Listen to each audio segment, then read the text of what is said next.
নেত্রকোনায় খাস জমি দখলের অভিযোগে যুবলীগ নেতা গ্রেপ্তার। স্বাধীনতা ও সার্বভৌমত্বের প্রশ্নে কারো সঙ্গে আপোষ নয় বললেন জামায়াত আমির। দেশে স্বাস্থ্যসেবার মান ভেঙে পড়েছে বললেন ত্রাণমন্ত্রী। দেশের ইতিহাসে সবচেয়ে বড় সিসার চালান জব্দ, গ্রেপ্তার ৩ জন। গাজীপুরে শিল্প প্রতিষ্ঠান বন্ধের বিষয়ে তদন্তের দাবি ইসলামী আন্দোলনের। নাটোরে ছিনতাইয়ের নাটক সাজিয়ে অর্থ আত্মসাৎ, সেলস অফিসার গ্রেপ্তার।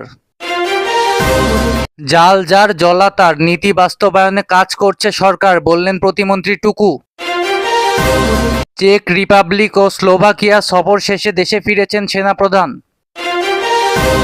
চট্টগ্রামে ডেঙ্গুর থাবা, জুনেই শনাক্ত ১২২ জন।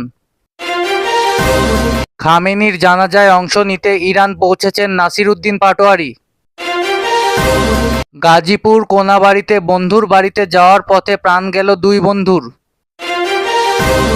সাদাকে সাদা কালোকে কালো বলবেন সাংবাদিকদের উদ্দেশ্যে মির্জা ফখরুল।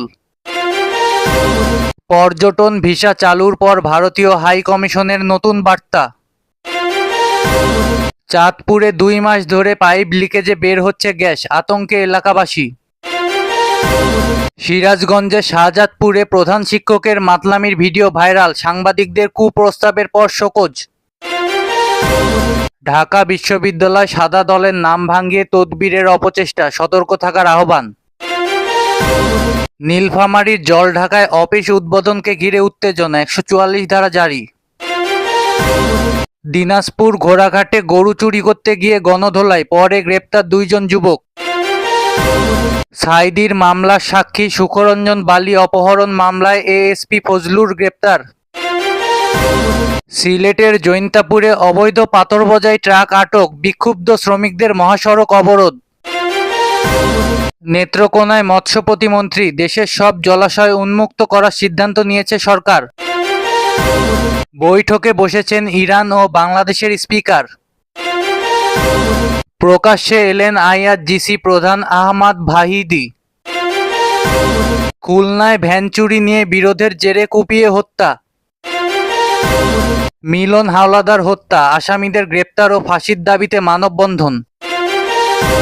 মাদারীপুর শিবচরে কাভার্ড ভ্যানের চাপায় নারী শিশুসহ নিহত ২ জন, আহত ৪ জন। সোনারগাঁওয়ে অটোরিকশা চালক হত্যা মামলার প্রধান আসামি গ্রেপ্তার।